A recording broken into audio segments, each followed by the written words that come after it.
দেখুন, বিধানসভা নির্বাচন যত এগিয়ে আসছে তত এসআইআর নিয়ে পারদ চড়ছে। এসআইআর শুরুর আগেই কমিশনের নজরে এবার বিএলওরা। ৬০০ অনিচ্ছুক বিএলওকে শোকজ। অন্যদিকে জেলায় জেলায় ভোটার তালিকায় ম্যাপিংয়ে ফারাক। সীমান্তবর্তী এলাকা নিয়ে উদ্বিগ্ন নির্বাচন কমিশন। আর রাজ্য জুড়ে যখন এসআইআর নিয়ে জল্পনা চলছে, তার মধ্যেই সিএ শিবির নিয়ে বৈঠকে বিজেপি। দেখুন, কমিশনের উদ্বেগের কথা হচ্ছিল যখন, এ রাজ্যে নিরাপত্তার জায়গাটা কোন জায়গায়, অর্থাৎ হাসপাতালে, তাই নিয়ে উদ্বেগ কিছু কম নয়। কেননা আরজিকর কাণ্ডের 14 মাস পরেও উলুবেড়িয়ার হাসপাতালে চিকিৎসককে শ্লীলতাহানির অভিযোগে এই প্রশ্নটাই উঠছে, অর্থাৎ হাসপাতালে নিরাপত্তার ছবিটা। গাইঘাটায় চিকিৎসকের বোনকে কটূক্তি, হামলার অভিযোগ, রক্তাক্ত চিকিৎসকও। অন্যদিকে এসপির বিরুদ্ধে মহিলা শিশুকে লাঠিচার্জের অভিযোগে উত্তপ্ত হলো কোচবিহার। একের পর এক সেই বিষয় নিয়ে আমরা স্টুডিওতে আলোচনা করব। আলোচনায় আসার আগে শুরুতেই আপনাদের সামনে রাখবো উৎসবের আবহ প্রায় শেষ পর্যায়ে। সূত্রের খবর, পশ্চিমবঙ্গে যে কোনো দিন শুরু হয়ে যাবে এসআইআর প্রক্রিয়া। আর এই আবহে অন্তত ৬০০ জন অনিচ্ছুক বুথ লেভেল অফিসারদের শোকজের চিঠি দিল কমিশন।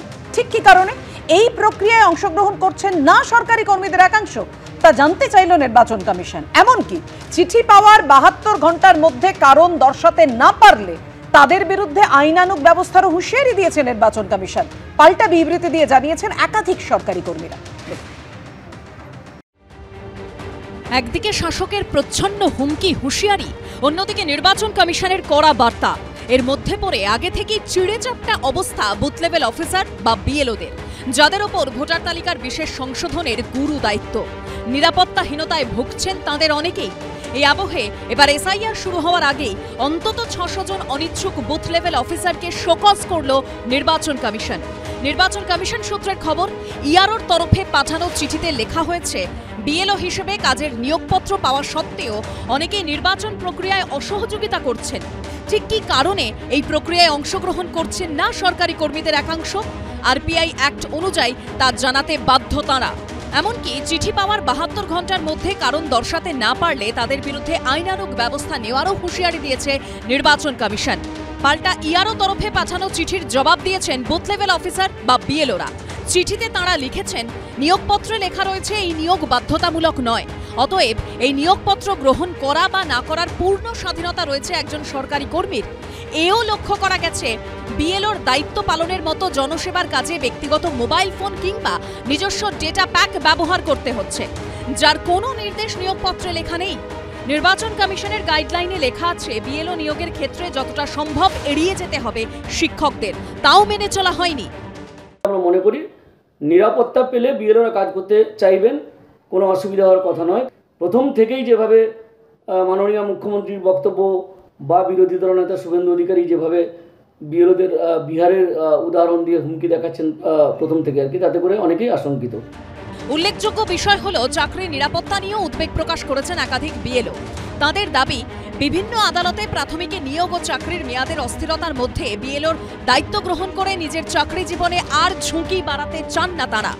যেসব বিএলওদের জেনুইন কজ আছে, একটা কথা বলে রাখি, তাদের পাশে সংগ্রামী যৌথ মঞ্চ আছে, তাদের পাশে উস্তি united primary teachers welfare association আছে।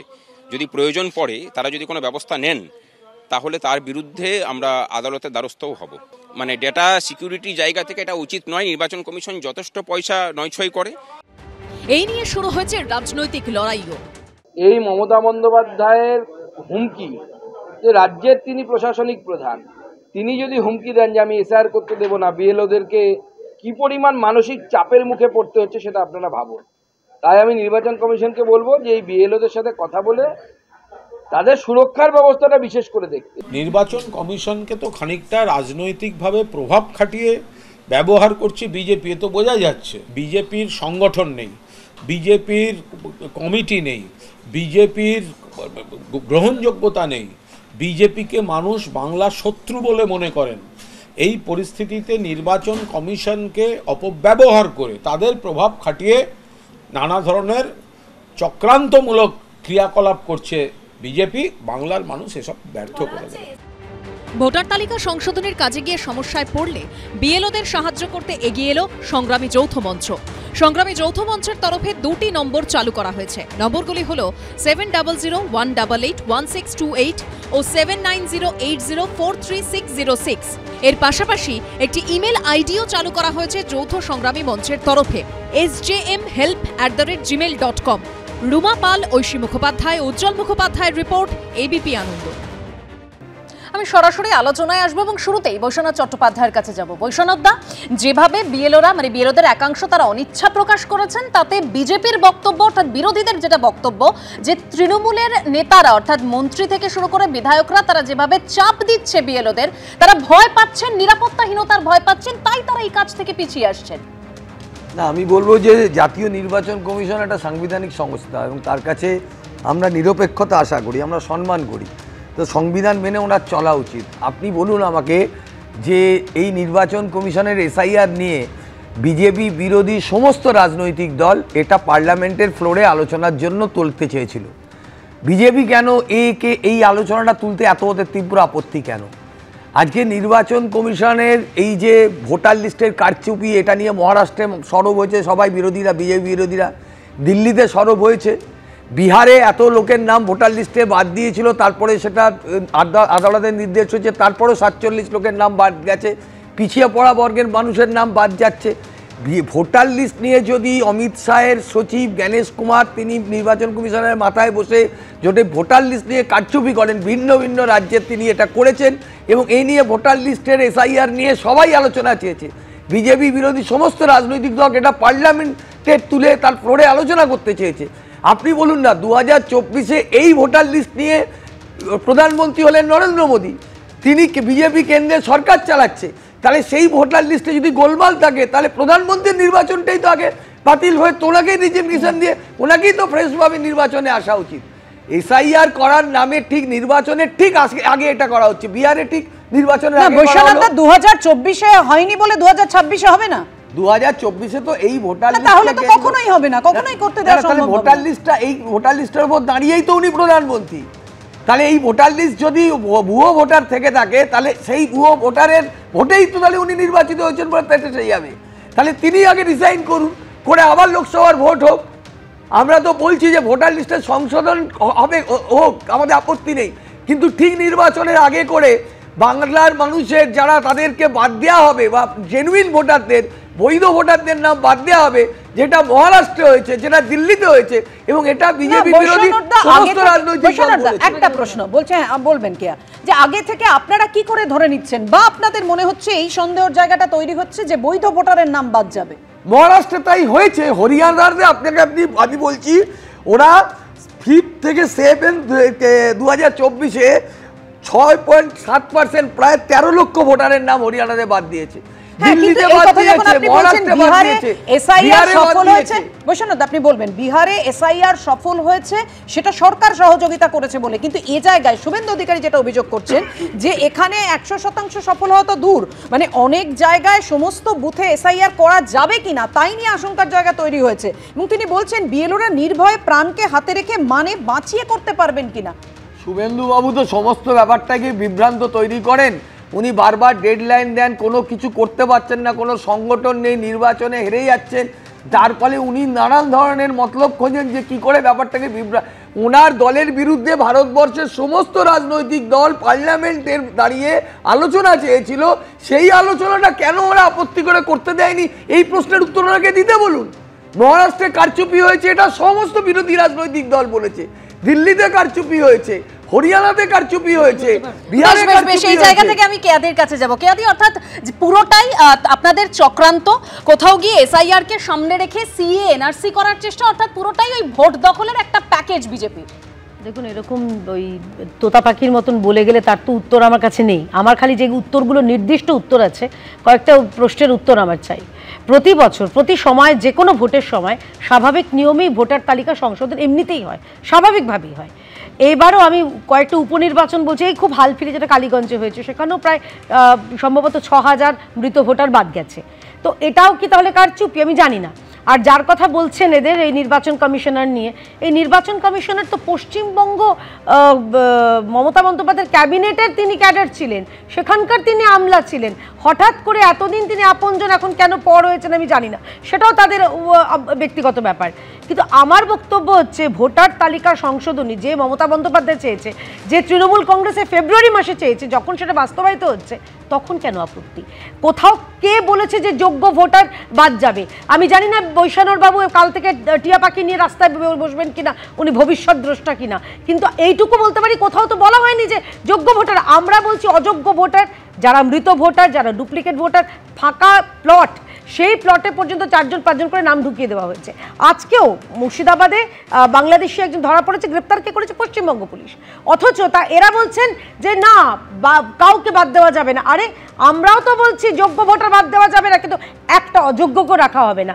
সেই কারণেই তো আমরা এসআইআরটা দাবি করছি, যে দাবি মমতা বন্দ্যোপাধ্যায় আজ থেকে 20 বছর আগেও করেছিলেন।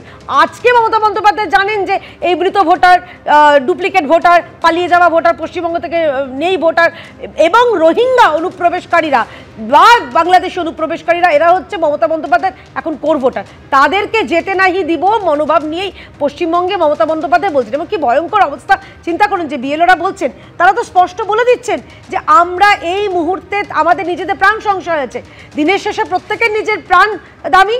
তো আমরা দাবি জানাবো, আবেদন জানাবো আপনাদের মাধ্যমে এবং ব্যক্তিগতভাবে আমরা দলীয়ভাবেও যাব নির্বাচন কমিশনের কাছে, যে তৃণমূল তো কোনো দল নয়, গুন্ডা।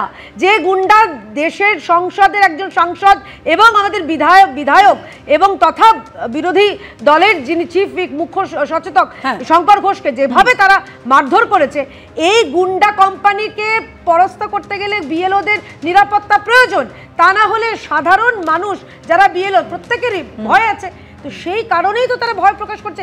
এদের লজ্জা করছে না বলতে। কথা বলছেন বিএলওদের নিরাপত্তা নিয়ে প্রশ্ন তুলছেন, তার জন্য কেন্দ্রীয় বাহিনীর প্রয়োজন হবে, যে অভিযোগ করছে বিজেপি এবং যে অভিযোগ এই মুহূর্তে স্টুডিওয়ে কেয়া করলেন। অবশ্যই সেই বিষয়ে আমরা আসবো, আমরা দেখাবো তাই নিয়ে প্রতিবেদন। কিন্তু বৈষ্ণবদা, আপনারা ভয় পাচ্ছেন, অর্থাৎ তৃণমূল ভয় পাচ্ছে, কারণ তৃণমূলের ভোট ব্যাংক হচ্ছে এই অনুপ্রবেশকারীরা এবং এই ভুয়ো ভোটাররা, তাদের ভোট ব্যাংকে হাত পড়ে যাচ্ছে। সেই কারণে এসআইআর নিয়ে তাদের এত আপত্তি, যেটা বিজেপি বলছে, যেটা কেয়াদি বলছে। গরুর রচনাতে আমি আর কি উত্তর দেবো বলুন? আমরা ভোট হচ্ছে বারবার আমরাই জিতছি, মানুষ আমাদেরকেই বারবার নির্বাচিত করছে। এবার বিজেপির সিট কমেছে, এত লোকসভা নির্বাচনে এত তাবড় নেতাকে নামিয়ে 18 থেকে 12-তে নেমে গেছে, জমানত জব্দ হয়েছে কতগুলো ভোট সাম্প্রতিককালে। আপনি দেখুন না বিজেপির কি অবস্থা, দুরবস্থা। সেখানে দাঁড়িয়ে আমরা তো বারবার বলছি জেনুইন ভোটারের নাম বাদ দেওয়া যাবে না। ওনারা কেন চেষ্টা করছেন? ওনারা তো এই কারচুপি মহারাষ্ট্রে করেছেন, যেটা বারবার আমি বলতে চাই। সুপ্রিম কোর্টে যায়নি কেন? আমরা তো শুধু বলিনি, আজকে ভারতবর্ষের সমস্ত বিরোধী দলগুলো, আপনি পার্লামেন্টে কেন আলোচনা করলেন না? পার্লামেন্টে আপনি আলোচনা করছেন না কেন? আরে আপনারা মিডিয়া, সোশ্যাল মিডিয়ায় বলছেন, আপনারা পার্লামেন্ট তো আছে, হাইয়েস্ট বডি, সেখানে আপনি আলোচনা করছেন না কেন? জানেন সুপ্রিম কোর্ট থেকে আবার আপনি পার্লামেন্টে যাচ্ছেন না কেন? আপনারা বলবেন না, আপনারা হারছেন আর এখানে চেঁচাচ্ছেন।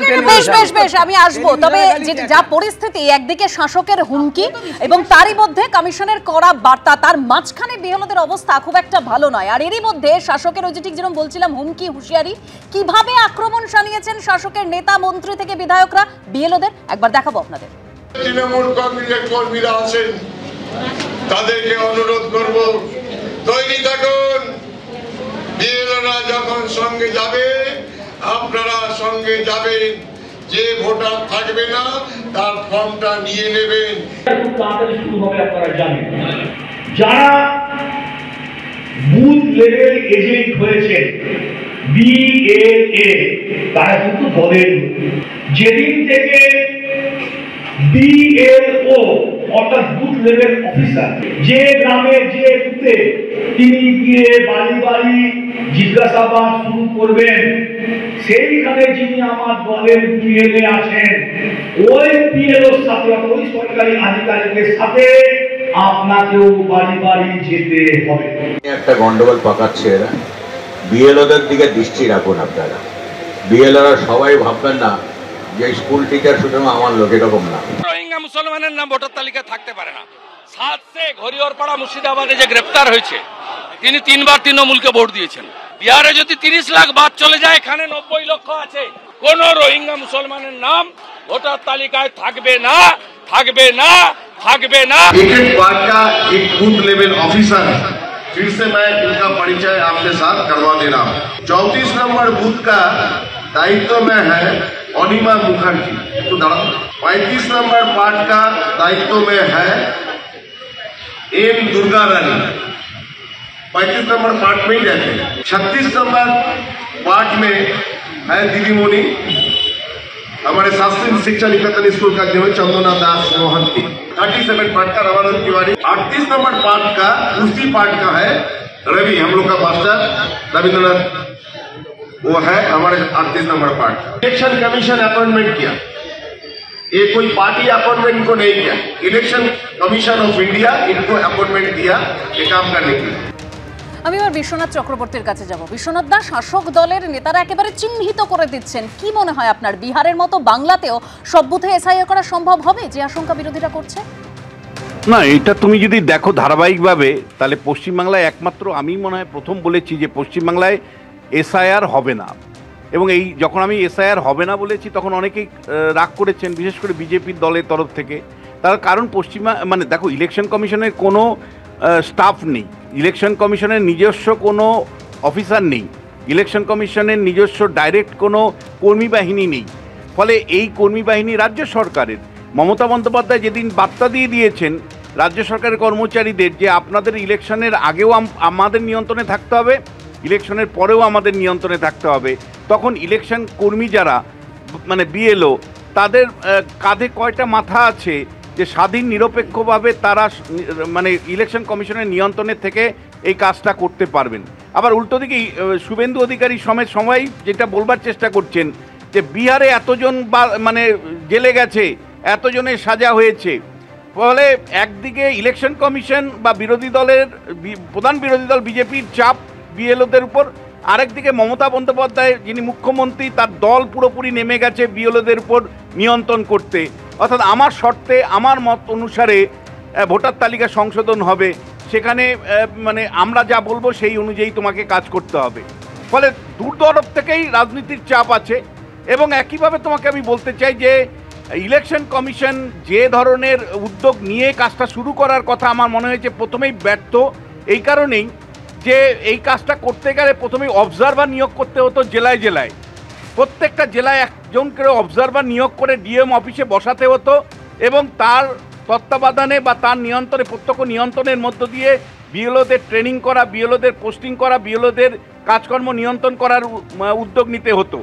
আমি জেলায় জেলায় যা খবর পাচ্ছি কোনো বিএলও দায়িত্ব নিয়ে কিন্তু এই যাতা কলে পড়তে রাজি নয়।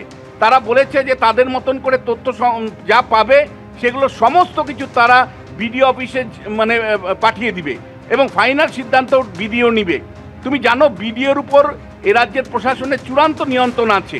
ফলে শেষ পর্যন্ত ইলেকশন কমিশন নিশ্চয়ই শোকজ পাঠিয়েছেন, কিন্তু শোকজ মানে নির্বাচনের সময় যারা দায়িত্ব পালন করে না তাদেরকে বিধি অনুসারে তারা পাঠান, জনপ্রতিনিধিত্ব আইন অনুসারে পাঠান, কিন্তু শেষ পর্যন্ত কতজনের বিরুদ্ধে কার্যকরী ব্যবস্থা নিতে পারেন, কারণ রাজ্য সরকারের উপর নির্ভরশীল এখানেও ইলেকশন কমিশনকে হতে হয়। তুমি জানো যে কিছুদিন আগে যে 4 জন বিএলও এবং ইআরও তাদের বিরুদ্ধে ব্যবস্থা নিতে দীর্ঘ সময় লেগেছে এবং সেটাও সাসপেনশন করা হয়েছে, কেবলমাত্র এফআইআর করা হয়নি। যদিও তারা সরাসরি অভিযুক্ত ছিলেন, একটার পর একটা অভিযোগে অভিযুক্ত ছিলেন, তারপরেও কিন্তু তাদের বিরুদ্ধে রাজ্য সরকার এফআইআর করেনি ইলেকশন কমিশন বলা সত্ত্বেও। ফলে আমি জানি না যে শেষ পর্যন্ত ইলেকশন কমিশন 600 জনের বিরুদ্ধে যে ব্যবস্থার কথা বলছেন আদতেও সেটা কার্যকারী করতে পারবেন কিনা। যদি করতে না পারেন অন্য বিএলওরা তারা তখন কিন্তু অনেক ঢিলেঢালাভাবে কাজ করবে। আবার যদি তুমি নিরাপত্তা যদি বিএলওদের না দিতে পারো তাহলে এই মানবতার জায়গা থেকে এই প্রশ্নটা আসবে যে তৃণমূল কংগ্রেস আর বিজেপির রাজনীতির চাপানুতরে বিএলওদের অবস্থা কিন্তু একেবারে আমি তোমায় বলছি স্যান্ডউইচ অবস্থা। অর্থাৎ রাজনীতির চাপে বিএলওদের অস্থির অবস্থা। এইরকম অবস্থায় নির্বাচন কমিশনকে পর্যবেক্ষক নিয়োগ করা জেলায় জেলায় বা কনস্টিটিউয়েন্সি অনুযায়ী নিয়োগ করা উচিত ছিল। আর একই সাথে সেন্ট্রাল ফোর্স না দিয়ে অর্থাৎ কেন্দ্রীয় বাহিনী বিএলওদের নিরাপত্তার জন্য প্রয়োগ না করে কি করে ইলেকশন কমিশন পশ্চিমবাংলায় ভোটার তালিকা সংশোধনের কাজে হাত দিবে বা দিতে শুরু করেছে আমার কাছে বিস্ময়কর। যে পশ্চিমবাংলাতে প্রতিনিয়ত হিংসার রাজনীতিতে শাসক বিরোধীদের মধ্যে দেখা যায় যে পশ্চিমবাংলার সর্বত্র বিশ্বনাথ দা, আপনি হিংসার রাজনীতি শব্দটা ব্যবহার করলেন, এখানেই তো প্রশ্নটা। আমরা তো দেখেছি বারবার ভোটে এই উদাহরণ আমাদের সামনে রয়েছে যে বাংলায় ভোট শান্তিপূর্ণ হয় না, কেন্দ্রীয় বাহিনী দিয়ে ভোট দেওয়ার পরও দেখা যায় অশান্তি কি পরিমাণ হয়, রক্ত কি পরিমাণ ঝরে, কারণ নিয়ন্ত্রণে থাকে রাজ্য পুলিশ। এখানে আমি বৈশ্বনাথদার কাছে আসবো। বৈশ্বনাথদা, কিভাবে সম্ভব যেটা বিশ্বনাথদা বলছেন যে এই রকম যদি পরিস্থিতি হয় সেই জায়গা থেকে বিএলওদের নিয়ন্ত্রণে রাখছে, মানে যে হুঁশিয়ারি দেয়া হচ্ছে দলের তরফ থেকে এবং শীর্ষ নেতৃত্বের তরফ থেকে যে আপনারা তো রাজ্য সরকারে, সুতরাং আপনারা ভোটের আগেও পরেও সবসময় থাকবেন, কাজ করবেন কি করে বিএলওরা? কারণ এরাই তো আসল নিয়ন্ত্রক, তারাই তো দেখবেন যে কোন ভোটার ভুয়ো, কাদের নাম থাকবে তালিকায়, কাদের নাম বাদ যাবে। আপনারা যেটা চাইছেন যে বৈধ ভোটার থাক। আসলে বিশ্বনাথদার প্রতিদিনই মানে বিশ্লেষণটা হয় মানে ওনার মতো করে, উনি নিজের মতো করে করেন, উনি করতেই পারেন। কিন্তু আপনি বলুন, এই 2021 সালেও নির্বাচন নিয়ে কম কথা হয়নি। 2 লক্ষ আধা সামরিক বাহিনীকে নামানো হয়েছিল, কেন্দ্রীয় নির্বাচন কমিশন 8 দফা এখানে নির্বাচন করেছিল। বিজেপি পার্টি তো প্রধানমন্ত্রী থেকে স্বরাষ্ট্রমন্ত্রী থেকে বিভিন্ন মন্ত্রী সবাইকে নামিয়েছিলেন, এই মিডিয়া থেকে শুরু করে সবাই খুব চেষ্টা করেছিল। কিন্তু ফলাফলে তো দেখলেন যে বাংলার মানুষ ভোট দিয়েছেন নির্বাচন কমিশনের এত কিছু করা কিছুর পরে, কত কড়া পদক্ষেপের পরেও। 2024-এও কম কড়া পদক্ষেপ নেননি। সুতরাং আপনাকে আমি বলছি যে যেটা হাওয়াটাকে বলার চেষ্টা করা হচ্ছে যে এখানে কোনো মিডিয়ার ভূমিকা কি থাকে? ভোট তো গণতন্ত্রের উৎসব, সেই গণতন্ত্রের উৎসবকে দেখানো, যেখানে হিংসা হবে, যেখানে অশান্তি হবে সেটাও দেখানো, সুষ্ঠুভাবে ভোট হচ্ছে সেই ছবিটাও দেখানো, প্রকৃত ছবিটা তুলে ধরা জনগণের কাছে। 82,000 বুথে আপনার নির্বাচন হবে, 82,000 বুথে বিএলও লাগবে, তার সঙ্গে এজেন্ট লাগবে, প্রত্যেক পলিটিক্যাল পার্টির এজেন্ট লাগবে। তো সেই জায়গাটা যদি বিজেপি কমজোর হয়, তার যদি বুথ লেভেলের কোনো এজেন্ট না থাকে, আর সেই যদি যেহেতু তার এজেন্ট নেই বলে সে যদি আগে থেকে বলে দেয় যে ভয় ভীতি এই ধরনের কথা, এইটার তো কোনো আমি জানি না। আমি বললাম যে বৈশ্বনাথদা নতুন এখন অ্যাডভোকেট ছাড়া উনি হয়তো নতুন একটা পেশা আপন করেছেন, সেটা হচ্ছে টিয়া পাখি নিয়ে বসান। উনি আবার জেনে গেছেন বিজেপির এজেন্ট নেই, বিজেপি দুর্বল, সংগঠনের দুর্বল। আরে আপনি নিজের দলের দিকে আগে তাকান, তারপরে ভারতীয় জনতা পার্টির দিকে তাকাবেন। আমরা খালি দাবি করছি বিএলওদের নিরাপত্তা। আর বিশ্বনাথদার কাছে একটা কথা বলি, দেখুন আপনি এখন থেকে আবার আপনিও বলে দিচ্ছেন যে আপনার মনে হচ্ছে এসআইআর হবে না। সে তো আপনি বলেছিলেন দিল্লি নির্বাচনে ভারতীয় জনতা পার্টি জয় পাবে না, সেটা তো উল্টো হয়েছে, তাই না? তাই আপনাকে কি বলে, আমি খুব সিরিয়াসলি বলছি, উইথ ডিউ রেসপেক্ট, আপনাকে কেউ সিরিয়াসলি নেয় বলে আমার মনে হয় না। আমরা ভারতীয় জনতা পার্টি রাজনৈতিক দল হিসেবে, আপনি এটাকে কোন দল হিসেবে দেখাতে চাইছেন?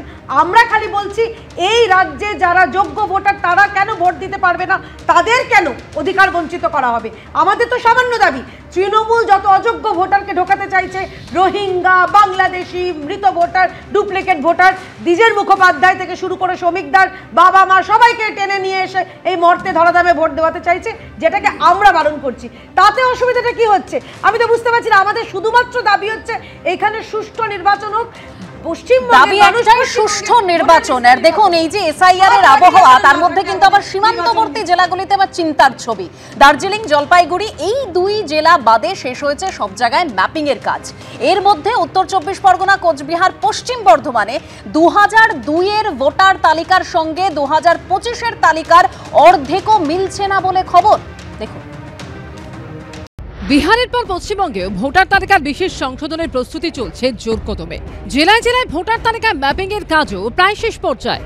মিলিয়ে দেখা হচ্ছে 2002 সালের ভোটার তালিকার সঙ্গে 2025 সালের ভোটার তালিকা। এর মধ্যে 2002 সালের ভোটার তালিকার সঙ্গে 2025 সালের ভোটার তালিকায় প্রচুর ফারাক দেখা গেছে। নির্বাচন কমিশন সূত্রে খবর, দক্ষিণবঙ্গ থেকে উত্তরবঙ্গে ম্যাপিং এর পর দেখা যাচ্ছে উত্তর 24 পরগনা, কোচবিহার, পশ্চিম বর্ধমানে 2002 এর ভোটার তালিকার সঙ্গে 2025 এর তালিকার অর্ধেকও মিলছে না। উত্তর 24 পরগনায় মিল পাওয়া গেছে 41%। অন্যদিকে কোচবিহারে মিলছে 46% নাম। পশ্চিম বর্ধমানে ম্যাপিং অর্থাৎ নাম মেলার হার 40%-এর নিচে। নির্বাচন কমিশনের যুক্তি, অনেক ভোটারের মৃত্যু হয়েছে, অনেকের নাম ভোটার তালিকায় নতুন করে ঢুকেছে, অনেকে অন্য জায়গায় চলে গেছেন, ফলে ম্যাপিং 100% মেলা সম্ভব নয়। তারা যা করতে চাইছেন তাতে একজনও জেনুইন নাগরিক, আসল ভোটার যদি হয়রান তাদের করা হয়, প্রতিবাদ যা হওয়ার হবে। আর ওনারা যাই করুন, চতুর্থবারের জন্য মুখ্যমন্ত্রী হতে চলেছেন মমতা বন্দ্যোপাধ্যায়। তৃণমূল কংগ্রেস 250-র বেশি সিট নিয়ে আসবে। এই সার সত্যটি বিজেপি জানে। নির্বাচন কমিশনের দেওয়া তথ্য অনুযায়ী আলিপুরদুয়ারে 53%, কালিম্পংয়ে 65%, মালদায় 54%, কলকাতা উত্তরে 55%, পশ্চিম মেদিনীপুরে 62%, ঝাড়গ্রাম 51% এবং পুরুলিয়ায় 61% নাম মিলেছে। পশ্চিমবঙ্গে ঠিকঠাক এসআইআর হলে পশ্চিমবঙ্গে 1 কোটির বেশি ভোটার তালিকা থেকে নাম খোয়াবে, এটা তৃণমূল কংগ্রেসের জানা। সুতরাং সেজন্যই তৃণমূল কংগ্রেস আতঙ্কিত। Internal security, national security compromised হয়ে যাচ্ছে তৃণমূল কংগ্রেসের কারণে। নির্বাচন কমিশন সূত্রে খবর, ম্যাপিং এ মিলেছে এমন 3,48,00,000 ভোটারের নাম তাদের পোর্টালে অন্তর্ভুক্ত হয়েছে। এবার কোনো সংশোধন বা সংযোজন বিয়োজনের প্রয়োজন হলে বিএলও অ্যাপের মাধ্যমে সেগুলো করা যাবে বলে কমিশন সূত্রে খবর। রুমা পাল, আশাবুল হোসেন ও শিবাশিস মৌলিকের রিপোর্ট, এবিপি আনন্দ। উদ্বেগের জায়গাটা দেখুন, উত্তর 24 পরগনা, কোচবিহার, পশ্চিম বর্ধমানে 2002-এর ভোটার তালিকার সঙ্গে 2025-এর ভোটার তালিকার অর্ধেকও মিলছে না। কলতানের কাছে আসবো। কলতান, ভুয়ো ভোটার, মাইগ্রেন্ট ভোটার এগুলোর কারণে ফারাক থাকতে পারে, কিন্তু ফারাকটা চোখে পড়ার মতো। এবং প্রশ্নটা ওঠে কোন জায়গায়, যেখানে 50%, 50%-এরও বেশি, মানে এই ফারাকটা নিয়ে তোমার কি মনে হয়, কেন এত বিস্তর ফারাক? একদিকে আমরা আলোচনা করছি যে 600 জন বিএলও তারা কাজ করতে রাজি হচ্ছেন না তাদের আতঙ্কের কারণে, আবার আরেকদিকে আমরা দেখছি ম্যাপিংটা এখনও অর্ধেকের বেশি মিলছে না। তাহলে যারা ভয়ে কাজ করতে চাইছেন না, যে বিজেপি একজন বলছেন যে 1 কোটি ভোটারের নাম বাদ দিতে হবে, আরেকজন তৃণমূলের পক্ষ থেকে বলছেন একটা নামও বাদ যাবে না, এই দুই এক্সট্রিমিজমের মাঝখানে পড়ে কাজ কতখানি সুষ্ঠুভাবে হচ্ছে এটাই তো একটা চর্চার বিষয় হয়ে দাঁড়িয়েছে। কারণ এই যে এসআইআর প্রক্রিয়া ইত্যাদি যা এনারা করছেন, এখন অবধি এই চ্যানেলে বিজেপির নেত্রী যা বলেছেন যে অযোগ্য নাম, ভুয়ো নাম বাদ দিতে হবে, এইটার জন্যে সামারি রিভিশন প্রতি বছর 3 বার করে হয়। আলাদা করে এসআইআর কেন করতে হচ্ছে এই আলোচনাটা লোকসভা ইত্যাদিতে হয়নি, যা হচ্ছে এখন এসআইআর হবে, অসুবিধা নেই। কিন্তু অন্যান্যবার এই নির্বাচন কমিশনের কাছে অন্তত 2023-এর একটা উদাহরণ আমি দিতে পারি। কয়েকটা স্যাম্পেল বিধানসভা ধরে আমরা যখন 35,000 নাম পার্টির পক্ষ থেকে, সিপিআইএমের পক্ষ থেকে দিয়েছিলাম, তখন ওই হাতে গোনা 2-4টে নাম বাদ দিয়ে ছাড়া কোনো নাম বাদ যায়নি। কারণ রাজ্যের শাসক দলের যে পরিমাণ চাপ অফিসারদের ওপর ছিল, তারা বাদ দিয়ে উঠতে পারেননি। অন্যান্য ঘটনাতেও আমরা এইগুলো দেখেছি। ফলে এই ম্যাপিং যারা করছেন তাদেরকে যদি আবার ওই ধরনের কথা অতীতের মতো করে স্মরণ করে দেওয়া হয় যে বাবা ইলেকশন কমিশন কিন্তু চলে যাবে, তোমরা এখানে থেকে যাবে, এটা একদিকের যুক্তি। আর উল্টো দিকের যুক্তি হচ্ছে পাড়ার মধ্যে যখন ওনারা যাবেন, কোন পাড়ায় কী অবস্থা সেটা তো কারোর জানা সম্ভব না। পাড়ার মধ্যে যখন কেউ তাদেরকে ধরবে যে লিস্টটা আমাকে দিন, আমরা বুঝে নিচ্ছি, এই ঘটনা অতীতে ঘটেছে, তাহলে নিরপেক্ষভাবে, স্বচ্ছভাবে কিভাবে কাজ হবে এটা প্রশ্নের মুখে থেকে যায়। আজকে রাজ্যের বিরোধী দলনেতা বলেছেন রোহিঙ্গা টোহিঙ্গা কিছু থাকবে না। টিভি চ্যানেলে বিজেপির নেত্রী বলছিলেন যে কেন সব সুপ্রিম কোর্টে চলে যাবে। অর্থাৎ কলতান কোথাও গিয়ে তুমি মনে করছো যে রাজ্য সরকারই তোমার কাছেই আসবো? না না, তোমার কাছেই আসবো, আমি তোমার কাছেই আসবো কলতান, তুমি বলবে মানে সেটা হচ্ছে রাজ্য সরকার কি চাইছে না যে এসআইআরটা হোক, সেটাই কি তুমি মনে করছো? রাজ্য সরকারের প্রতিনিধিরা একের পর এক বলে গেছেন যে কোনো নাম বাদ যাবে না। তাহলে এই যে আমার ঠাকুরদাকে আমি দেখতে পাই না, কিন্তু প্রতি বছর উনি এসে উন্নয়নে ভোট দিয়ে চলে যাচ্ছেন মিউনিসিপ্যালিটি ভোটে, আর কাউন্সিলররা সব 98-99% ভোটে জিতছেন, এইটা হওয়া উচিত নয়। উল্টো দিকে এই যে রোহিঙ্গা ইত্যাদির কথা একটু আগে আলোচনা হচ্ছিল, নির্বাচন কমিশন যখন সুপ্রিম কোর্টে গিয়েছে, যখন এই মামলায় তারা তাদের পক্ষ থেকে প্লিড করেছে, তারাও কিন্তু রোহিঙ্গা পাওয়া গিয়েছে এই কথাটা কিন্তু কোর্টে বলে উঠতে পারেনি। ঠিক বলেছে, আমি কলতানকে আমি একদম ঠিক, আমি সহমত পোষণ করছি। কি করে পাওয়া যাবে কলতান? রোহিঙ্গারা এখানে আসে, তাদের কাছে প্যাকেজ থাকছে, সৌজন্যে সে রত্না দেব বিশ্বাসের মতো নেত্রীরা। শুভেন্দু বাবু তাহলে জানছেন কি করে কারা রোহিঙ্গা? যদি তাহলে তৃণমূলের থেকে খবর আসছে তাদের ঢুকিয়ে দেওয়া হচ্ছে। শুভেন্দু বাবু যখন তৃণমূলে ছিলেন তখন ঢুকিয়ে দেওয়া হয়েছে। যারা 2000 শুভেন্দু বাবু যখন তৃণমূলে ছিলেন তখন ঢুকিয়ে দেওয়া হয়েছে। তো হাওয়া থেকে তৈরি প্রকট হয়নি তো। শুভেন্দু বাবু খবরটা পেয়েছেন তৃণমূলে থাকার সময়।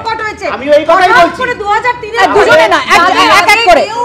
আগে কোনো খবর ছিল না। না না, এই প্রশ্নটা উঠছে বিজেপির কাছে এই প্রশ্নটা উঠছে যে কি করে বিজেপির নেতারা বলে দিচ্ছেন যে 1 কোটি নাম বাদ যাবে, 1,20,00,000 নাম বাদ যাবে, এটা তারা জানছেন কি করে? না, 1 কোটি মমতা ব্যানার্জিকে জিজ্ঞেস করুন না, উনি কোন বেসিসে বলেছিলেন? আসলে তৃণমূল বা বামেরা, ইন্ডি জোটের দুই শরিক, এরা চাইবেই না এসআইআর হোক, একদম চাইবে না।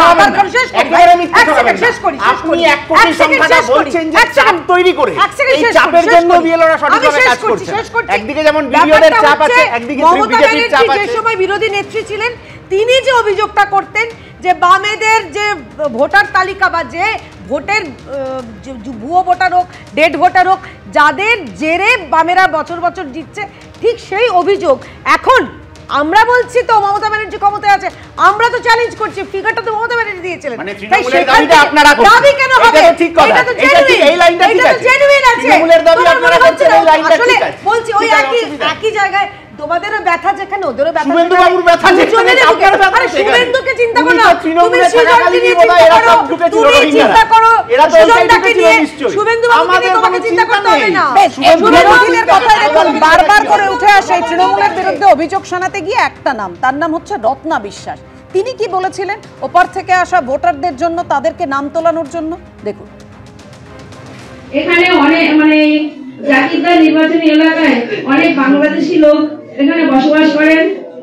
জাতিদার লিঙ্কটা ভালো করতে পারে, অভিজিৎটা বলবেন, আমিও বলছি। যদি লিঙ্কের কোনো সমস্যা হয়, বাংলাদেশ থেকে যারা এসছে ভোটার লিস্টে নাম তোলা সমস্যা, জাতিদার কাজটা ভালো করে দেবে। আপনারা সবাই যোগাযোগ করবেন এই অফিসে এসে। আর যারা নতুন ভোটার হবে, বাচ্চা ছেলে মেয়েরা, তারা তো তাদের বাবা মার লিঙ্ক দেখিয়েই করে নিতে পারবে। এই কাজটা অতি দ্রুত করবেন, কারণ আমরা চাই না একটা ভোটও বাইরে থাকুক। আমি রাজাগোপাল বাবুর কাছে যাব। রাজাগোপাল বাবু, রত্না বিশ্বাসের বক্তব্য আমরা আবারও শোনালাম। আর এই যে ধরুন সীমান্তবর্তী এলাকা নিয়ে নির্বাচন কমিশন একেবারে চিন্তার মধ্যে রয়েছে, উদ্বেগের মধ্যে রয়েছে, অনুপ্রবেশ প্রসঙ্গ। কিছুদিন আগে অমিত শাহ তিনিও বলেছেন যে সব জায়গায় কাঁটাতার দেওয়া সম্ভব নয়, কারণ পুরোটাই মসৃণ নয়, সেখানে নদী নালা রয়েছে, জঙ্গল রয়েছে। এবং তিনি এটাও বলেছেন যে অনুপ্রবেশকারীদের একেবারে রেড কার্পেট বিছিয়ে দেওয়া হয়েছে বাংলা ঝাড়খণ্ডে, যার জন্য সেখানে অনুপ্রবেশ বেশি। দেখুন, নির্বাচন কমিশন তারা পরিষ্কার জানিয়ে দিয়েছে যে পশ্চিমবঙ্গে 2002 সালের পরে যা জনসংখ্যা বেড়েছে তার দ্বিগুণ ভোটার বেড়েছে। এটা তারা বলেছে, এটা আমার কথা নয়, এটা তথ্য রয়েছে। 2002-তে ভোটার ছিল 4,58,000, এখন হয়েছে 7 কোটি, 4,58,000, এখন হয়েছে 7 কোটি। এখন যদি দ্বিগুণ বেড়ে থাকে এই সময়ের মধ্যে, অর্ধেক বাদ দিলে কিন্তু 1.5 কোটি দাঁড়ায়। এখন নির্বাচন কমিশন বলেছে আমরা করব, এসআইআর করব। এটা কিন্তু ইন্টেন্সিভ রিভিশন নয়, এটা এসআইআর। হ্যাঁ, 50-এর অ্যাক্টের 22-20-3 ধারায় বোধহয় এই ধরনের কথা লেখা, special investigation, special intensive revision করা যাবে। একবার যখন তারা বলেছে, তারপরে তারা যদি বলেন যে না এত ভুল ভোটার নেই, বাড়তি ভোটার নেই, ফেক ভোটার নেই, তারাই বিপদে পড়বে, তাদের স্বচ্ছতা নষ্ট হবে। সুতরাং যেটা তারা জানিয়েছে, সুতরাং এখন যদি তারা মনে করে বিএলও কোঅপারেট করবে না, ভয় পাচ্ছে, বিএলও ভয় পাচ্ছে, কেননা চাকরি, তাদের যে চাকরি তারা যেখানে যাদের হয়ে করে তারা ভয় দেখাচ্ছে। এইটাদের যদি অসুবিধে হয় তাহলে ওরা দেখুন, এইটাই যদি রাজ্য সরকারের কোনো ট্যাকটিক হয়ে থাকে, সুইসাইডাল ট্যাকটিক। নির্বাচন কমিশন চাইলে টেনে নিয়ে যাবে, হ্যাঁ, মার্চের পরে, তখন কিন্তু রাষ্ট্রপতির শাসন অবধারিত গিয়ে দাঁড়াবে, তখন আর বিএলও বলতে পারবে না, আমি কোনো দলের হয়ে বলছি না, তখন কিন্তু বিএলওরা বলতে পারবে না যে আমাদের সরকার বাধা দিচ্ছে। এই জিনিসটা কিন্তু রাজ্য সরকারকে ভাবা দরকার যে আমরা প্রতিবাদ করব, হ্যাঁ, একজনকে বাকি করতে দেবো না, যতটা পারা যায় যেগুলো আইন অনুযায়ী যাদেরকে বাদ দিতেই হবে সেখানে কোঅপারেট করা, সেইটা কিন্তু একটা বেটার অ্যাপ্রোচ। কিন্তু এই যে অ্যাপ্রোচ যাচ্ছে, একটাকেও বাদ দিতে দেবো না, এই যে ভদ্রমহিলাকে দেখালে তৃণমূলের নেত্রী যে ভাষায় বলছেন বাংলাদেশকে ঢোকাতে হবে, আমরা জানি চিরকাল ধরে, হ্যাঁ, ওপার থেকে লোক নিয়ে এসে রাজনৈতিক নেতারা যেভাবে ব্যবহার হয়েছে, পশ্চিমবঙ্গের ইতিহাস যারা জানেন, তারা যারা জনসংখ্যা নিয়ে কাজ করেন, তারা এগুলো ভালোভাবে খবর রাখেন কীভাবে ঘটেছে না ঘটেছে। এই জায়গায় দাঁড়িয়ে এর আগে কোনো নির্বাচন কমিশন সেভাবে বলেনি যে আমাকে বাদ দিতে হবে, ওরা কিন্তু পরিষ্কার জানিয়েছে এসআইআর এর গুরুত্বটা কোথায়।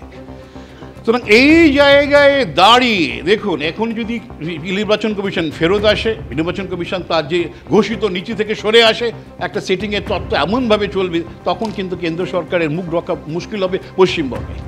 এটা কিন্তু একটা দিক খেয়াল রাখতে হবে। সুতরাং দ্বিতীয় জিনিসটা যেটা এসে গিয়ে দাঁড়াচ্ছে, আমি পরিষ্কার বললাম, যদি নির্বাচন কমিশন টেনে নিয়ে যেতে চায়, টেনে নিয়ে যাওয়ার সম্ভাবনা উজ্জ্বল।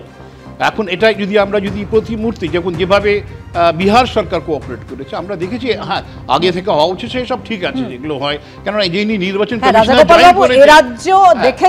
রাজ্যবাসী দেখেছে যে ভোটার তালিকায় গরমিলের অভিযোগে যে 4 অফিসার ও এক ডেটা এন্ট্রি অফিসারকে সাসপেন্ড করে এফআইআর দায়েরের নির্দেশ দিয়েছিল নির্বাচন কমিশন, জানিয়ে বিতর্কের জল কিন্তু দিল্লি অবধি গড়িয়েছিল। সেটারও সাক্ষী আমরা, কি হতে পারে সেই জায়গায় তো উদ্বেগ তৈরি হয়েছে। আমি বলবো, দেখুন এইটাই খুব ছোট্ট করেই বলতে চাইছি। দেখুন, এটাই তো বোঝা যাচ্ছে যে নির্বাচন কমিশন যে নির্দেশ দিচ্ছে রাজ্য সরকার সেগুলো পালন করছে। এটা কিন্তু 50-এর অ্যাক্ট অনুযায়ী তারা কিন্তু করতে বাধ্য। তাই যদি না করে নির্বাচন কমিশন, এর পরবর্তী কী হতে পারে তার কিন্তু প্রেসক্রিপশন নির্বাচন কমিশন দিতে পারে রাষ্ট্রপতির কাছে বা অন্য কোথাও, এবং সেটা কিন্তু ভয়ঙ্কর হতে পারে। আমার বক্তব্য খুব পরিষ্কার, নির্বাচন কমিশন যারাই পরিচালনা করুক না কেন তাদের কিন্তু স্বচ্ছভাবে নিরপেক্ষভাবে কাজ করার অধিকারটা দিতে হবে রাজ্য সরকারকে, কেন্দ্র সরকারকে এবং সব রাজনৈতিক দলকে। সেটা করতে যদি কেউ ভাবে যে না আমরা বাধা দেবো, একটা নামও, যে ধরনের কথা কেউ কেউ বলছেন একটা নামও বাদ দিতে দেবো না, তাহলে কিন্তু ভয়ঙ্কর পরিস্থিতি হবে। সেটা সম্বন্ধে সজাগ থাকা দরকার যে এই নির্বাচন কমিশনের কাজে নানানভাবে বাদ দেওয়া হয়েছে। বিএলওদের বাধা দেওয়ার কথা বলছেন নির্বাচন কমিশনের। আমি এখানেই বৈষ্ণবদার কাছে আসবো। বৈষ্ণবদা, বিজেপি তো এখানেই বলছে নো এসআইআর নো ভোট, এবং তাহলে রাষ্ট্রপতি শাসন। অত সহজ ব্যাপারটা কি হলো? কথাটা বলা হচ্ছে যে আমাদের কোনো বৈধ ভোটারের নাম বাদ দেওয়া যাবে না, জেনুইন ভোটারের নাম বাদ দেওয়া যাবে না। সেটাকে কথাটাকে ঘুরিয়ে দিয়ে যদি কেউ বলা হয় যে কোনো ভোটারের নাম বাদ দেওয়া যাবে না, আমরা এর আগে তাহলে আগে থেকে এত হুমকি হুঁশিয়ারি কেন? আর আপনি আমায় তালিকাটা বেরোলেই তো বোঝা যাবে। এতদিন তো সময় গেল, তাহলে ঠিক নির্বাচনের মুখে এসে বিভিন্ন রাজ্যের যখন অঙ্গরাজ্যের বিধানসভা নির্বাচন হচ্ছে ঠিক তার আগে এসআইআর করা হচ্ছে কেন? কেন লোকসভা নির্বাচনের আগে করা হলো না? আপনি যেখানে যেখানে আমি নামগুলো রাজ্য বলেছি দেখুন, মহারাষ্ট্রে কবে এসআইআর হয়েছে, বিহারে কবে এসআইআর হলো, দিল্লিতে কবে এসআইআর হলো, বেঙ্গলে। আপনার তো সময়টা এতটা সময় পেয়েছে, ঠিক নির্বাচনের মুখে এসে এই এসআইআরটা করে নির্বাচনের ভোটার লিস্টে কারচুপি করা। যেটা বললেন থেকে উত্তর নেব। না, আমার অবাক লাগছে মমতা বন্দ্যোপাধ্যায় তথা তৃণমূলের চিন্তা কিসের? এরা তো উন্নয়নের জোয়ারে গোটা রাজ্যকে ভাসিয়ে দিয়েছে, এগিয়ে বাংলা ঠেলা সামলা অবস্থা। তাহলে এসআইআর নিয়ে ভয় কোথায়? আর সব থেকে ইম্পর্টেন্ট একটা বিষয় দেবস্মিতা পাপিয়া, যে কোনো সময় আমাদের পশ্চিমবঙ্গ বলুন বা যে কোনো রাজ্যে বলুন কখনো না কখনো ভোট হয়। এবার নির্বাচন কমিশনকে তাহলে মাথায় রাখবো না তৃণমূলের গোসা হবে, গত বছর লোকসভা হলো, এবছর বিধানসভা, আগামী বছর হবে পুরসভার ভোট, তারপরে এক বছর বাদ দিয়ে পঞ্চায়েত ভোট। তো কখনো না কখনো কাজ করবে না। আর আপনারা অ্যানাউন্সমেন্ট করে দিচ্ছেন 1 কোটি লোকের নাম বাদ যাবে। জামাতে দিয়ে দেব। জ্যোতিষটা কে? জ্যোতিষীটা কে করছে? অ্যাস্ট্রোলজিটা কে করছে? অ্যাস্ট্রোলজি আপনারা করছেন। অ্যাস্ট্রোলজি তো আপনারা করছেন। 1 কোটি লোকের নাম বাদ যাবে, 1 কোটি 20, কেউ 1 কোটি 50। বেশ একটু বিশ্বনাথ চক্রবর্তীর কাছে যেতে হবে। বিশ্বনাথ কিছু বলতে চাইছেন? হ্যাঁ বিশ্বনাথ দা। দেখো, দুটো বিষয় আমি তোমাকে বলি যে ইলেকশন কমিশনের কিন্তু প্রিপারেশন নিয়ে নামা উচিত। মানে আমি বারবার তোমাকে বলছি যে পশ্চিমবাংলার মতন রাজ্যে যদি এসআইআর সত্যি করতে হয় তাহলে কর্মী বাহিনীর উপরে কিন্তু ইলেকশন কমিশনের নিয়ন্ত্রণ রাখা উচিত। এবং এই নিয়ন্ত্রণ ইলেকশন কমিশন কিভাবে রাখে সেটা হলো অবজারভার নিয়োগ করে। অর্থাৎ এই পশ্চিমবাংলা 23টা জেলাতেই 23 জন অবজারভার নিয়োগ যদি না করে তাহলে কিন্তু সিওর পক্ষে কলকাতায় বসে রাজ্যের কোথায় কিভাবে ভোটার তালিকা সংশোধন হচ্ছে বা হচ্ছে না সেটা বুঝতেই পারবে না। ফলে ইলেকশন কমিশনের কিন্তু আরও বেশি প্রস্তুত নিয়ে এসআইআরে নামা উচিত। এটা খ হলো যে দেখো, মানে নিরাপত্তার বিষয়টা বেশি গুরুত্বপূর্ণ। যারা কাজ করবেন তাদেরকে এই নির্ভয় দিতে হবে যে কোনো চাপের কাছে মাথা নত না করে যাতে তারা কাজ করতে পারেন। এই ক্ষেত্রে কিন্তু রাজনৈতিক দলগুলো স্টেক হোল্ডার, ইলেকশনের স্টেক হোল্ডার কেবলমাত্র ইলেকশন কমিশন নয়, রাজনৈতিক দল যারা নথিভুক্ত হন তাদেরও দায় আছে, দায়বদ্ধতা আছে। ফলে তারা যদি কেউ বলেন যে হাওড়াতে রাজীব বন্দ্যোপাধ্যায় বলছে রক্তগঙ্গা বইয়ে দিব, কেউ বলছে চোখ উড়িয়ে দিব, কেউ বলছে 1 কোটি বাদ যাবে, এই সবগুলোই কিন্তু চাপের রাজনীতি। আমি ব্যক্তিগতভাবে মনে করি যে এই চাপের রাজনীতি থেকে রাজনৈতিক দলগুলো সরে এসে একটা সুষ্ঠু পরিবেশ তৈরি করে যারা কর্মী তাদেরকে নির্ভয়ে তারা যাতে কাজ করতে পারে নির্ভয়ে, সেই রকম একটা আশ্বস্ত বা পরিবেশ রচনা করা রাজনৈতিক দলগুলোরও কর্তব্য বলে মনে করি। থার্ড যে বিষয়টা আমি স্পষ্ট করে বলতে চাই যে দেখো, এই একই সাথে নাগরিক জীবন থেকেও, অর্থাৎ বিভিন্ন মানে গণতন্ত্র কেবলমাত্র রাজনৈতিক দলগুলোর আধিপত্যের জায়গা নয়, সেখানে নাগরিক সমাজেরও কিন্তু একটা ভূমিকা আছে, নাগরিক সংগঠনগুলোরও ভূমিকা আছে যে তাদের স্থানীয় এলাকায় যারা মৃত, যারা স্থায়ীভাবে চলে গেছে তাদের নামের তালিকা দিয়ে সাহায্য করা, ইলেকশন কমিশনের যারা বুথ লেভেলে অফিসার থাকবেন, ইআরও থাকবেন, তাদের সাহায্য করা।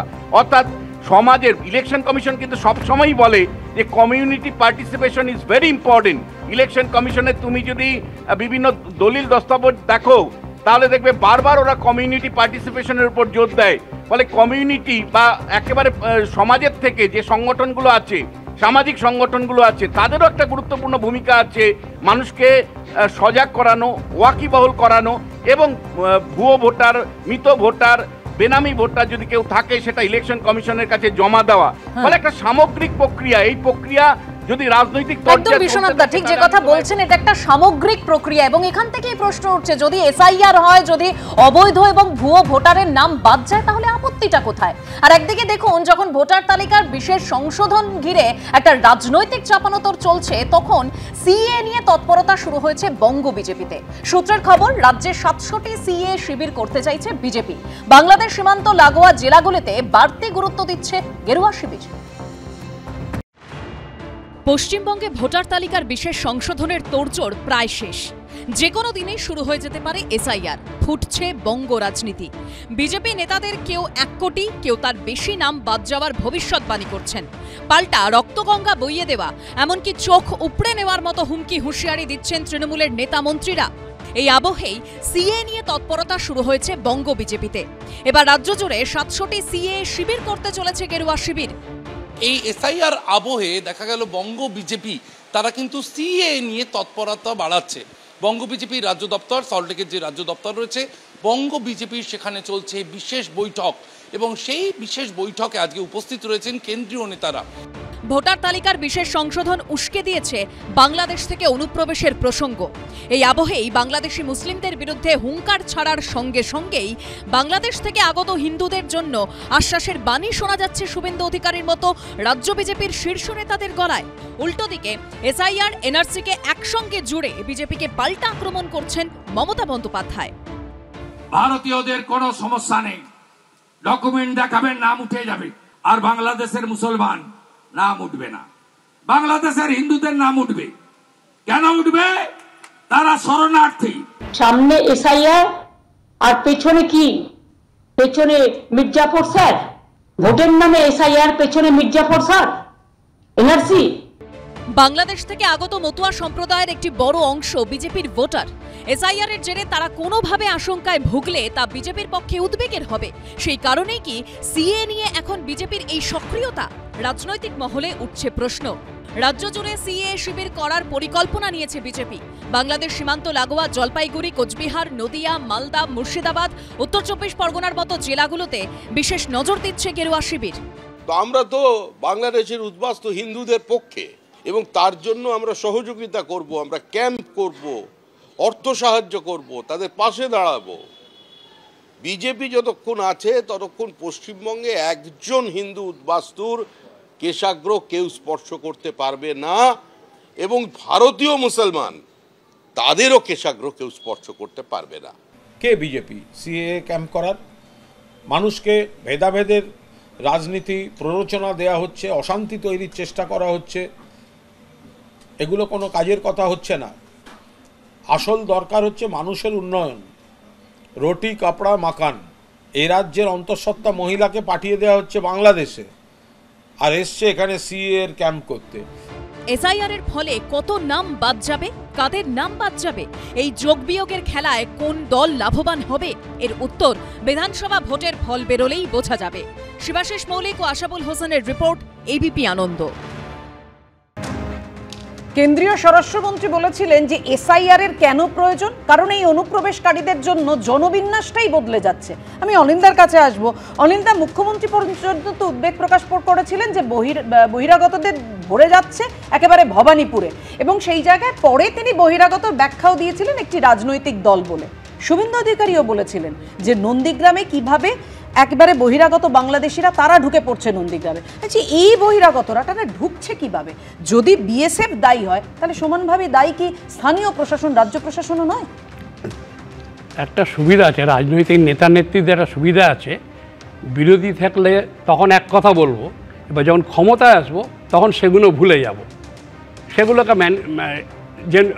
জাস্টিফাই করে দেবো। 2005-এ আমি আপনি কেউ পার্লামেন্টে ডেপুটি স্পিকারের সামনে কাগজ ছুঁড়ে মারিনি যে ভুয়ো ভোটার ইন্ট্রুডারদের দিয়ে জিতছে। যিনি করেছেন তিনিই আজকে 180 ডিগ্রি ঘুরে গিয়ে বলছেন তাদের লোক বলছেন যে এখান থেকে একজন বেরোনো যাবে না। আমি একটা জিনিস দেখেছেন, রাস্তায় আখ মারাই কল দেখেছেন, আখের রস তৈরি করে, প্রথমে একটা মোটা হলুদ পাকা আর একটা সরু আর একটা পোকা খাওয়া লাল হয়ে গেছে, সব একরকমের ঢোকায়, ঢুকে দুবার ঘোরানোর পরে যখন 3বার ঘোরায় তখন আর কিছু বোঝা যায় না, সব এক হয়ে যায়। এনাদের বুঝে একটা টিউন ধরে দিলে সে সব দেখি শিক্ষিত অশিক্ষিত নেতা মন্ত্রী সব যারা সবাই মিলে এক কথা বলতে থাকেন। হ্যাঁ, মুশকিল হচ্ছে এইটাই। আচ্ছা, একটা জিনিস বলছিলাম যে এখানে বলছেন একটাও যদি জেনুইন ভোটার বাদ যায় বিরাট হয়ে যা। আরে ভাই, যখন এসআইআর হয়নি, নামগন্ধ হয়নি, আমার বাড়িতে হয়েছে, তার পূর্ব মেদিনীপুরে কার্ড ছিল, দেশের সবাই রয়েছে আত্মীয় স্বজন, এখানে বাড়ি কিনেছে, ফ্ল্যাট কিনেছে, এখানে শিফট করা হয়েছে, কার্ড চলে এসছে, কার্ডে একটা টাইটেলের একটা নাম, ওর লেটার পাল্টাবার ছিল, ওর জায়গায় করার হবে, সেটা ফর্ম ফিল আপ করে করা হলো, তারা কার্ড রেকটিফাই করে দিল, পরে ভোট দিতে গেল তখন দেখলো লিস্ট থেকে নামটা বাদ চলে গেছে। আমার মেয়ের নাম রয়েছে, জামাইয়ের নামটা বলে দিচ্ছি ডিসক্লোজ করি, তার জামাইয়ের নামটা নেই, তাহলে যাবো মুশকিল, ঝগড়া করে লাভ নেই। আবার ফর্ম 6 ফিল আপ করে আবার জমা দিলাম, তারপরে দেখলাম হয়ে গেছে। কিছুদিন পরে গেলাম, গিয়ে ভদ্রলোক ছিলেন বছর 35-এ, আমি আর ঝগড়া করিনি, আর কেন তুলকালামও করি, রাজনীতিও করিনি, করার আমার ইচ্ছাও ছিল না। আমি বললাম ভাই এই উপকারটা কী করে করলেন? বলে না না এটা হয়ে গেছে, আপনারা দেখুন তুলে দিয়েছি। আমার দেখুন তুলেছেন তো? বলে হ্যাঁ, এই কম্পিউটার আমাকে ঢুকিয়ে দেখিয়ে দিল যে আপনার পার্ট নাম্বার সিরিয়াল নাম্বার নিয়ে নিই। It is a Herculean task, এটাতে ভুল একটা হতেই পারে, তার জন্য একেবারে তুলকালাম করে দেবো, এই করে দেবো, ওই করে হ্যান করেন না ত্যান করেন। কেন ভাই? আপনার ট্রান্সপারেন্সি থাকলে আপনি বলুন, আমরা সব রকম কোঅপারেট করব, যেগুলো হবে সেগুলো করুন, আমরা দেখে নেবো সেগুলো জেনুইন, তার মধ্যে জেনুইন লোক বাদ গেছে কিনা। এটাই তো সরকারের নর্ম হওয়া উচিত। আপনারা বলছেন ভুল হবে না, আপনারা কোন কাজ, আমি এই বৈশ্বনাথ বাবুকে বলছিলাম একটু আগে, আপনারা কোন কাজটা বলুন, যারা বলছেন আমরা ভুল হলে উক করে, ভুল তো হতেই পারে হারকিউলিয়ান কাজে, আপনারা বলুন কোন কাজটা আপনারা ফ্ললেস করেছেন, কোনো রকম ভুল নেই করেছেন, কোনটা বলুন, এফিডেভিট করে। এই চাকরি থেকে আরম্ভ করে বলছি যে আপনারাও ধরুন মেডিকেল কলেজের ভর্তি, আমি আগেও বলেছি, প্রথম একটাই কলেজের স্কুলের নাম উঠেছিল, বিসিএস পরীক্ষা, মাস্টারমশাইয়ের কথা বাদ দিন, পুলিশে, কর্পোরেশনে, কোনটা আপনি এফিডেভিট করে বলতে পারবেন যে আমরা এটা আমরা যদি এই সিএ শিবির মানে হয় বিজেপির তরফ থেকে, তাহলে সেটা আপত্তি কোথায়? কারণ সরকারেরও প্রচুর প্রকল্প রয়েছে, প্রচুর ক্যাম্প রয়েছে, সেক্ষেত্রে বিজেপি তো এটা বারবার বলছে যে শরণার্থীদের জন্য ভারতবর্ষের দরজা খোলা, কিন্তু অনুপ্রবেশকারীদের জন্য নয়, তাদেরকে কোনোভাবেই এখানে থাকতে দেওয়া যাবে না। না, আপনারা তো বলেন আপনাদের আর্কাইভ খুব স্ট্রং, আপনি 2021 সালের নির্বাচনের সময় আর্কাইভ থেকে বার করুন তো যে এই সিএ বিজেপি এনেছিল এবং সেটা নিয়ে ওরা কি প্রোপাগান্ডা করেছিল। আবার ঠিক 2026-এ যেই বিধানসভা নির্বাচন এলো, তখন আবার সিএ এর জন্য উনি 700টা শিবির করার কথা বলছেন। সেদিনের কথা আজ বিধানসভা নির্বাচনের আগে যে কথাটা বলেছেন সেটাই আবার রিপ্লিকা হচ্ছে 2026-এ। আর কত ফলস প্রোপাগান্ডা দিয়ে এই ধরনের কথাবার্তা উনি বলছেন। উনি বলছিলেন যে ভোটার লিস্টে একটা নাম আমার জামাইয়ের বাদ গেছিল, একটা অক্ষর, তার জন্য রেকটিফিকেশন অনিলদাজি বললেন। বিহারে 66 লক্ষ লোকের নাম বাদ দিয়ে দিয়েছিল, মহারাষ্ট্রে একাধিক লোকের নাম বাদ গেছে, হরিয়ানাতে 13 লক্ষ নামের নাম বাদ গেছে, দিল্লিতে এখন যদি দেখা যায় এখানে বলছি 1 কোটি লোকের নাম, শুভেন্দু জ্যোতিষ হিসাবে, আবার শান্তনু ঠাকুর তার থেকে বেশি, আবার শ্রমিক ভট্টাচার্য তার থেকে বেশি, মানে এখানে এত ভোটারের নাম বাদ যাবে। এই ধরনের কথা যারা বলছে, বৈষ্ণব একজনই মমতা ব্যানার্জি, উনি যখন বলেছিলেন তখন ঠিক আছে। আর শুনুন না, আর একটা কথা, প্রোপাগান্ডার কথা বলছেন, প্রোপাগান্ডা আপনারা ছড়িয়েছিলেন, কে বলেছিল ক্যাকাচিচি, কে বলেছিল এই শুনে নিন, আরে ওনাকে থামান। সিএ এর সময় কে বলেছিল যে এখানকার যারা ভারতীয় মুসলমান তাদের নাগরিকত্ব কেড়ে নেওয়া হবে? পুরো ভুল বুঝিয়েছিল, যেখানে সিএ হচ্ছে নাগরিকত্ব দেওয়ার আইন, নাগরিকত্ব কারার আইন নয়। আপনারা ভুল বুঝিয়েছিলেন, চুপ করুন, আপনারা করেছেন এই পশ্চিমবঙ্গের মুসলমানদের খেপিয়ে রোহিঙ্গা কোথায় আপনি দেখেন না, রোহিঙ্গা শুনে নিন, আপনারা জ্বলিয়েছে পুরো জ্বালিয়েছিলেন মুসলমান ভাগাভাগি করে মুসলমানের ডিভিডেন্ড তোলার জন্য, আপনারা সমস্ত জায়গায় গিয়ে রোহিঙ্গা মুসলিমদের পশ্চিমবঙ্গে আপনারা মানুষের মানুষ ভাগাভাগি করেন। একটু বলুন, যারা বাংলাদেশ থেকে এসেছেন তাদের জন্য তাদের নাগরিকত্ব দুজনকে থামাচ্ছি, কলতান ভাগাভাগি করছেন, মরে যাবে আপনাদের, বেশ কে থামাচ্ছে? হ্যাঁ কলতান।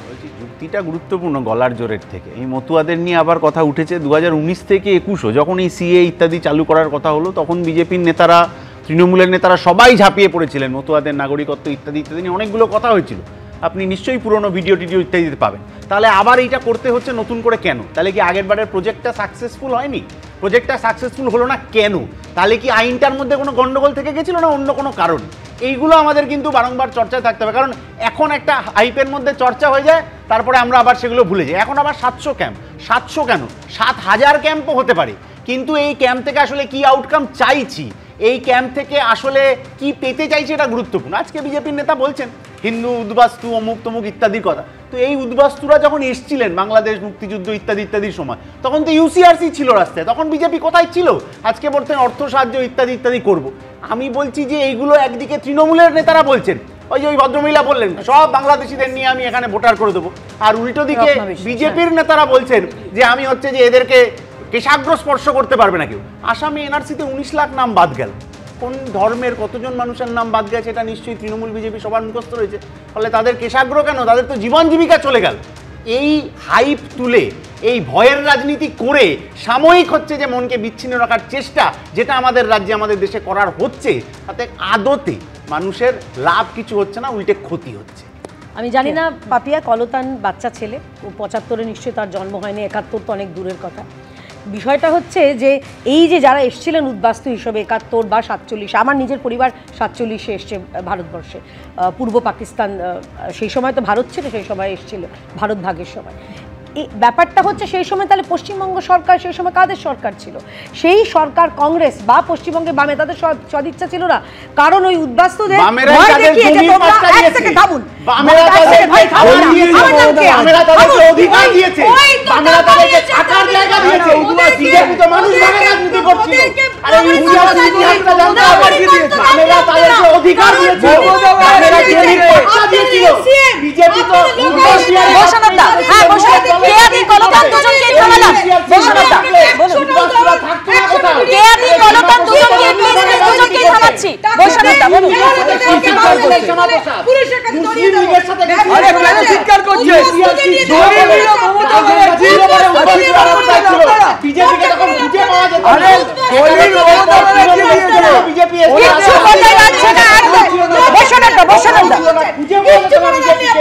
এই এসআইআর নিয়ে জল্পনা, রাজনৈতিক চাপানোতরের মধ্যে লোকপালের একটি বিষয় সবার নজরে এসেছে, কেননা 7টি বিএমডব্লিউ গাড়ি কিনছে লোকপালের অফিস, বিপুল খরচ হচ্ছে, তাই নিয়ে দুর্নীতি হচ্ছে, তা নিয়ে সরব হয়েছে তৃণমূল। বলছে তৃণমূল 7টি বিলাসবহুল বিএমডব্লিউ গাড়ি কিনতে টেন্ডার প্রক্রিয়া শুরু হয়েছে, 7ই নভেম্বর বরাত পরীক্ষার কাজ শুরু হবে, এমনই খবর সূত্রের। এবং এই নিয়ে রীতিমতো আজকে পোস্ট করেছেন এবং অভিযোগ করেছেন সাকেত গোখলে। কি তার অভিযোগ? দেখুন। প্রধানমন্ত্রী, তার মন্ত্রিসভার সদস্য, সাংসদ, আমলাদের বিরুদ্ধে দুর্নীতির অভিযোগ উঠলে তার তদন্ত করা এবং পদক্ষেপ নেওয়াই তাদের কাজ। এবার সেই লোকপালে বিতর্কের কেন্দ্রে। দুর্নীতির বিরুদ্ধে তদন্তের জন্য নয়, নিজেদের জন্য প্রায় 5 কোটি টাকার বিলাসবহুল বিএমডব্লিউ গাড়ি চেয়ে লোকপালের তরফে বিএমডব্লিউ 3 সিরিজের 330 এলআই মডেলের গাড়ি কেনার জন্য দরপত্র ডাকা হয়েছে। সূত্রের দাবি 2 সপ্তাহের মধ্যে 7টি সাদা বিএমডব্লিউ যাতে দিল্লির বসন্ত কুঞ্জের অফিসে পৌঁছে দেওয়া হয় সে কথা বলা হয়েছে নথিতে। বিএমডব্লিউ এর যে মডেলের গাড়ি কেনার জন্য লোকপালের তরফে দরপত্র ডাকা হয়েছে তার প্রতিটি গাড়ির দাম প্রায় 70 লক্ষ টাকা, অর্থাৎ 7টি গাড়ির দাম পড়বে প্রায় 5 কোটি টাকা। লোকপালের এই লাক্সারি ইচ্ছে নিয়েই এখন বিতর্কের ঝড় উঠেছে। কংগ্রেসের কটাক্ষ, লোকপাল এখন শোকপাল। তৃণমূল খোঁচা দিয়ে বলছে লোকপালের লাক্সারি। তৃণমূলের রাজ্যসভার সাংসদ সাকেত গোখলে এক্স হ্যান্ডেলে লিখেছেন, লোকপালের বার্ষিক বাজেট 44 কোটি 32 লক্ষ। এখন লোকপাল তার সদস্যদের জন্য 7টি বিলাসবহুল বিএমডব্লিউ গাড়ি কিনতে চাইছে, যার জন্য খরচ হবে প্রায় 5 কোটি টাকা, যা কিনা বার্ষিক বাজেটের 10% সমান। লোকপালকে বলা হয় দুর্নীতি বিরোধী সংস্থা। তাহলে দুর্নীতিগ্রস্ত লোকপাল নিয়ে কে তদন্ত করবে? নিজের দলের সাংসদের এক্স পোস্টটি নিজের এক্স হ্যান্ডেলে শেয়ার করেন তৃণমূলের সর্বভারতীয় সাধারণ সম্পাদক ও লোকসভার সাংসদ অভিষেক বন্দ্যোপাধ্যায়। দেশের সর্বোচ্চ জায়গায় দুর্নীতি ধরতে যাদের বসানো হলো, তারা এখন বলছেন বিএমডব্লিউ গাড়ি চড়ব, সব কিছু নিয়ে তার দাম প্রায় 70 লাখের ওপর গিয়ে কোটির কাছে, সেরম 7খানি গাড়ি তারা কিনবেন। সাধারণ মানুষ তাদের অ্যাকশন দেখতে চায়, তাদের বিলাসিতা দেখতে চায় না। দুর্নীতি ঠেকাতে তৈরি লোকপাল এতদিনে কি করেছে, কতজনকে গ্রেফতার করেছে, সেই খতিয়ান চেয়ে প্রশ্ন ছুড়ে দিয়েছে কংগ্রেস। পাশাপাশি তাদের প্রশ্ন, নরেন্দ্র মোদী যেখানে ভোকাল ফর লোকালের ডাক দিচ্ছেন, তখন লোকপাল বিদেশে বিলাসবহুল গাড়ি চড়তে চাইছেন কেন? आज वो लोकपाल देखिए क्या कर रहा है, 7 BMW खरीदने का टेंडर निकाला है। ये क्या है, मुझे समझ में नहीं आता इन्होंने किया क्यों। और हम लोग सब जानते हैं कि लोकपाल में कौन लोग नियुक्त हुए हैं, जो प्रधानमंत्री और गृह मंत्री चाहते हैं उन्हीं के चहेते लोग को नियुक्त किया गया है। तो ये तो लोकपाल तो शौकपाल है। आप मुझे आज तक बता दीजिए लोकपाल का ऐसा कौन सा काम है जो भ्रष्टाचार को रोकने के लिए किया होगा। और ये तो खुद प्रधानमंत्री नरेंद्र मोदी जी जब कह रहे हैं स्वदेशी खरीदो, ये टेंडर निकाल रहे हैं एक विदेशी गाड़ी का। साथ ही साथ मैं कहूँगी कि जो लोकपाल का जो इंडियन टैक्स पेयर का पैसा है लोकपाल बनाने में खर्च हुआ, लोकपाल वालों को बिठाने में खर्च हुआ, अब वो इस तरीके से उसका I would say unneeded expense करना चाह रहे हैं। বিরোধীদের আক্রমণের জবাবে পাল্টা মুখ খুলেছে বিজেপি। কোনো গাড়ি লোকপাল চড়বে বলে আমার জানা নেই। ওইসব টুইট করবার আগে একবার গ্রামে যান, পশ্চিমবঙ্গের গ্রামে তৃণমূল প্রধানদের বাড়িগুলো একবার দেখুন, দেখে একটা এস্টিমেট করে তারপর টুইট করুন। লোকপালের বর্তমান চেয়ারম্যান সুপ্রিম কোর্টের প্রাক্তন বিচারপতি এম খানভিলকর। লোকপালের বিচার বিভাগীয় সদস্যদের মধ্যে রয়েছেন অবসরপ্রাপ্ত বিচারপতি এল নারায়ণ স্বামী, সঞ্জয় যাদব এবং ঋতুরাজ অবন্থী। এছাড়া প্রাক্তন মুখ্য নির্বাচন কমিশনার সুশীল চন্দ্র, গুজরাট ক্যাডারের অবসরপ্রাপ্ত আমলা পঙ্কজ কুমার এবং মধ্যপ্রদেশ ক্যাডারের অবসরপ্রাপ্ত আমলা অজয় তীরকেও লোকপালের সদস্য। কৃষ্ণেন্দু অধিকারী ও শিবাশিস মৌলিকের রিপোর্ট, এবিপি আনন্দ। বিশ্বনাথ চক্রবর্তীর কাছে যাব। বিশ্বনাথ দা, যে লোকপালের কাজ প্রধানমন্ত্রী, তার মন্ত্রিসভার সদস্য, সাংসদ, আমলা তাদের বিরুদ্ধে দুর্নীতির অভিযোগ উঠলে তার তদন্ত করা, সেই লোকপালই এবার বিতর্কের মুখে পড়ল। দেখো মানে এই ধরনের প্রতিষ্ঠানগুলো গলা টিপে মারার জন্যই কিন্তু এই লাক্সারি ব্যবস্থা সরকার অ্যালাউ করে। আমি তোমায় বলছি লোকপাল 15 বছর, গত 15 বছরে কোন মানে দুর্নীতি ধরেছে? কেন্দ্রীয় স্তরে, রাজ্য স্তরের মন্ত্রী মানে নেতাদের, মন্ত্রীদের কি দুর্নীতি হয়নি? এমপিদের দুর্নীতি হয়নি? কিন্তু লোকপাল কার্যত মুখ বুজে আছে। এগুলো কেন্দ্রীয় সরকারের সংস্থা হিসাবে কার্যত কাজ করছে, যদিও এদের স্বাধীনতা সংবিধান অনুসারে বিরাট।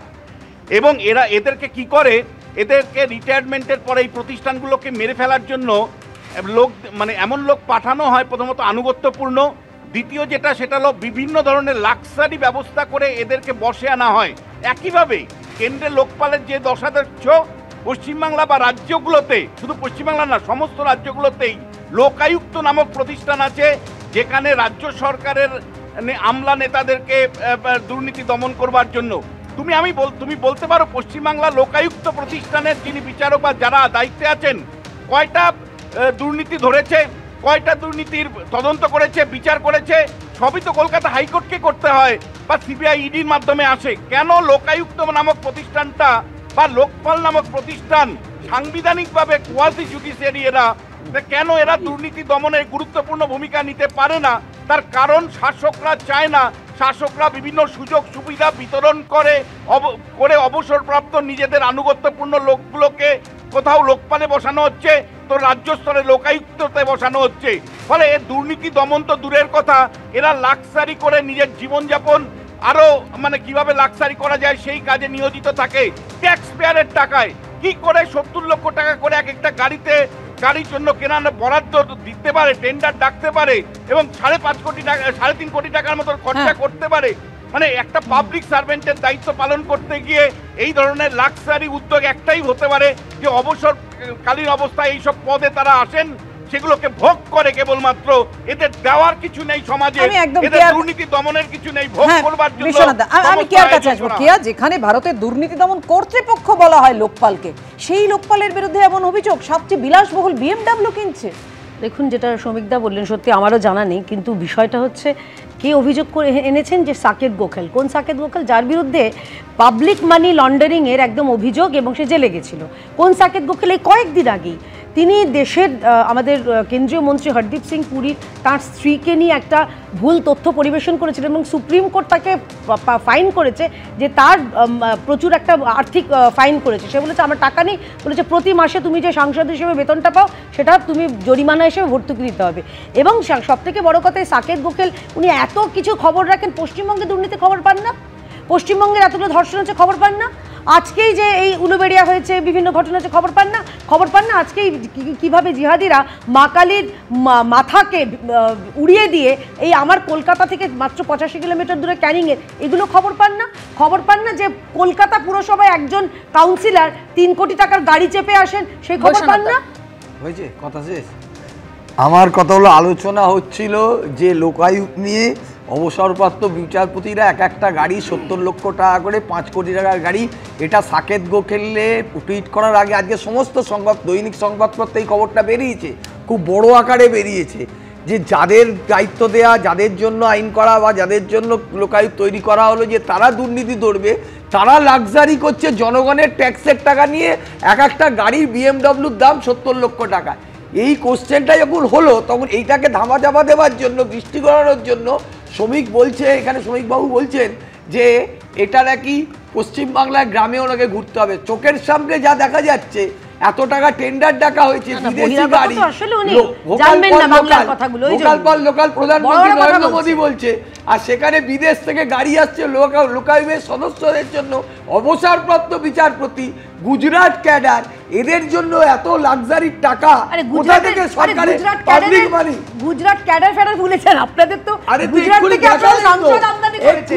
আরে আপনি গুজরাট বলবেন না, ইউসুফ পাঠান রেগে যাবেন কিন্তু। আরে লোকপাল, আপনি গুজরাট বলবেন না, আগে লোকপাল। আরে এত টাকা বৈশ্বনাথ বলছেন যে যারা দুর্নীতি ধরবে তারাই কিনা অভিযুক্ত। দেখুন, একাধিক এরকম সাংবিধানিক সংস্থা আছে যাদের সত্যি কতটা তারা কাজ করে এবং তাদের ব্যবহারিক প্রয়োগ কি আমাদের জানা নেই। যেমন রাজ্য মানবাধিকার কমিশন, আদৌ তারা কি করে এবং যখন মানবাধিকার লঙ্ঘিত হয় তাদের কতটা দেখা যায়, কতটা ভূমিকা থাকে, সত্যি আমাদের জানা নেই।